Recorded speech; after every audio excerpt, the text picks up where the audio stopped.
সরকার থেকে বের হয়ে রাজনীতি করবে উপদেষ্টারা। সরকার থেকে রাজনীতি সংশ্লিষ্টতা উপদেষ্টারাও সমর্থন করে না, এমন মন্তব্য করেছেন যুব ও ক্রীড়া উপদেষ্টা আসিফ মাহমুদ। তবে এক্ষেত্রে রাজনৈতিক দলগুলোরও সরকারের কাজে হস্তক্ষেপ করা অনুচিত বলে মন্তব্য করেছেন তিনি। উপদেষ্টাদের কেউ রাজনীতি করলে সরকার থেকে বের হয়েই করবে। আসিফের ভেরিফাইড ফেসবুক পেজ থেকে দেয়া এক পোস্টে জানানো হয় এমন তথ্য। পাশাপাশি রাজনৈতিক দলগুলোকে উদ্দেশ্য করে তিনি বলেন, বিভিন্ন সরকারি বা সাংবিধানিক গুরুত্বপূর্ণ পদে নিয়োগের তদবির বা চাপ প্রয়োগ করা তাদের অনুচিত।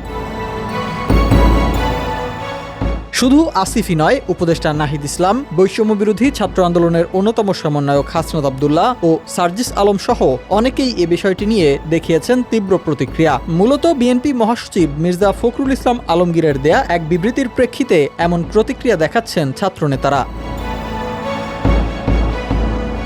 বিবিসি বাংলাকে দেয়া এক সাক্ষাৎকারে বিএনপি মহাসচিব মির্জা ফখরুল ইসলাম আলমগীর ছাত্রদের নতুন রাজনৈতিক দল গঠন সংক্রান্ত বিষয়ে কিছু মতামত দেন। তিনি বলেন, ছাত্ররা রাজনৈতিক দল গঠন করলে সরকার থেকে তাদের বেরিয়ে আসা উচিত। নিজেদের প্রতিনিধি সরকারে রেখে নির্বাচন দিলে তা রাজনৈতিক দলগুলো মেনে নেবে না বলেও মন্তব্য করেন তিনি।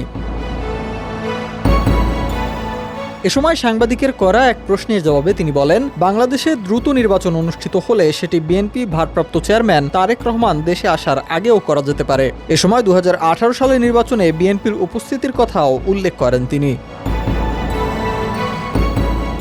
তবে বিএনপি মহাসচিবের এমন মন্তব্যে ফেসবুকে ক্ষিপ্ত প্রতিক্রিয়া জানিয়েছেন বৈষম্য বিরোধী ছাত্র আন্দোলনের অন্যতম প্রধান সমন্বয়কেরা। বিএনপি দেশ পুনর্গঠনের সুযোগকে অবমূল্যায়ন করে ১/১১ সরকারের ফর্মুলা নিয়ে হাজির হয়েছে বলেও মন্তব্য করেছেন হাসনাত আব্দুল্লাহ। বিএনপি বাংলাদেশের রাজনীতিতে পুনরায় আওয়ামী লীগের অবাধ অনুপ্রবেশ করতে দিলেও ছাত্র জনতার সম্মিলনে নতুন একটি রাজনৈতিক দলের উত্থান দেখতে চায় না তারা বলেও পোস্টে উল্লেখ করেছেন তিনি।